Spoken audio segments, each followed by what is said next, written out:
Welcome to A2 news. ముందుగా నిన్నటి current అఫైర్స్లోని 10వ ప్రశ్నకు సమాధానం. గుజరాత్లో 12 జీఎస్టీ సేవా కేంద్రాలను ఎవరు ప్రారంభించారు? A. Amit Shah, B. Narendra Modi, C. Nirmala Sitharaman, D. Droupadi Murmu. సరైన సమాధానం సి. నిర్మలా సీతారామన్.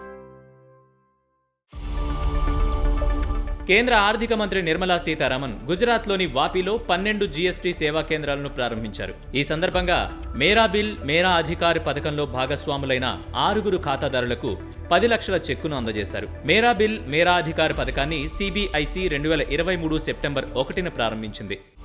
ఈ రోజు కరెంట్ అఫైర్స్లో మొదటి ప్రశ్న. National institute of public cooperation and child development ఏ నగరంలో పోషణ్ భీ పడాయి భీ కార్యక్రమాన్ని నిర్వహించింది? A. Patna, B. Indore, C. Varanasi, D. Jaipur. సరైన సమాధానం B. Indore. National institute of public cooperative and child development ఇండోర్లో పోషణ్ భీ పడాయి భీపై రాష్ట్ర స్థాయి మాస్టర్ ట్రైనర్ శిక్షణా కార్యక్రమాన్ని నిర్వహించింది. ఈ 2 రోజుల కార్యక్రమంలో 29 మంది ప్రతినిధులు పాల్గొన్నారు. రెండవ ప్రశ్న. ఇండియన్ కోస్ట్ గార్డ్కు చెందిన ఏ నౌక ఇటీవల డీకమిషన్ చేయబడింది? A. Sagar Shakti, B. Sangram, C. Prabal, D. Achal. సరైన సమాధానం బి. సంగ్రామ్. గోవాలోని మోర్ముగావ్ పోర్ట్ అథారిటీలో ఏర్పాటు చేసిన కార్యక్రమంలో ఇండియన్ కోస్ట్ గార్డ్ యొక్క షిప్ సంగ్రామ్ డీకమిషన్ చేయబడింది. ఈ నౌకను గోవాలో 1996 ఫిబ్రవరి 14న అప్పటి భారత ప్రధాని పివి నరసింహారావు ప్రారంభించారు. మూడో ప్రశ్న. భారత సర్వేయర్ జనరల్గా ఎవరు నియమితులయ్యారు? A. Rajeev Kapoor, B. Ajay Singh, C.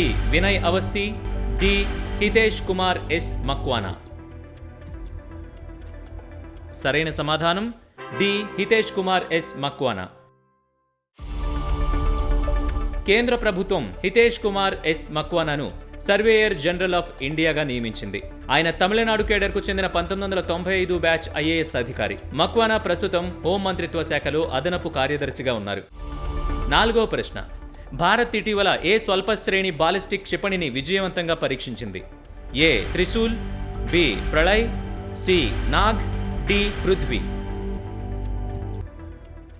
సరైన సమాధానం బి. ప్రళయ్. భారత్ ఒడిషా తీరంలోని అబ్దుల్ కలాం ద్వీపం నుంచి షార్ట్ రేంజ్ బాలిస్టిక్ మిసైల్ ప్రళయ్ని విజయవంతంగా పరీక్షించింది. ఈ క్షిపణిని డిఆర్డీఓ అభివృద్ధి చేసింది. ఇది 500-1000 కిలోల పేలోడ్తో 350 నుంచి 500 కిలోమీటర్ల పరిధి కలిగిన క్షిపణి. ఐదో ప్రశ్న. Central bureau of investigation joint డైరెక్టర్గా ఎవరు నియమితులయ్యారు? A. Syed Akbaruddin, B. Arindam Bagchi, C. V. Chandrashekhar, D. T. Nageswara Rao. సరైన సమాధానం C. V. Chandrashekhar. Central bureau of investigation joint డైరెక్టర్గా వి. చంద్రశేఖర్ను కేంద్ర ప్రభుత్వం నియమించింది. V. Chandrashekhar 2000 batch Gujarat cadre IPS అధికారి. ఆయన సిబిఐలో సూపరింటెండెంట్ ఆఫ్ పోలీస్ మరియు డిప్యూటీ ఇన్స్పెక్టర్ జనరల్గా కూడా పనిచేశారు. ఆరో ప్రశ్న. ఎగుమతి ప్రోత్సాహక విధానాన్ని ఆమోదించిన తొలి రాష్ట్రం ఏది? A. Maharashtra, B. Rajasthan, C. Himachal Pradesh, D. Assam. సరైన సమాధానం ఏ. మహారాష్ట్ర. రాష్ట్రంలో ఎగుమతులను ప్రోత్సహించడానికి మహారాష్ట్ర ప్రభుత్వం ఎగుమతి ప్రోత్సాహక విధానాన్ని ఆమోదించింది. ఈ విధానం 2027-28 వరకు అమల్లో ఉంటుంది. దీనివల్ల రాష్ట్రంలో 40,000 ఉపాధి అవకాశాలు సృష్టించబడతాయి. ఏడో ప్రశ్న. జాతీయ మానవ హక్కుల సంస్థల 14వ అంతర్జాతీయ సదస్సులో భారతదేశం తరఫున ఎవరు అధ్యక్షత వహించారు? Option A. Justice Udaykant, option B. Justice Arun Mishra, option C. Justice Krishna Manohar, option D. Justice Chandrakumar. సరైన సమాధానం option B. Justice Arun Mishra.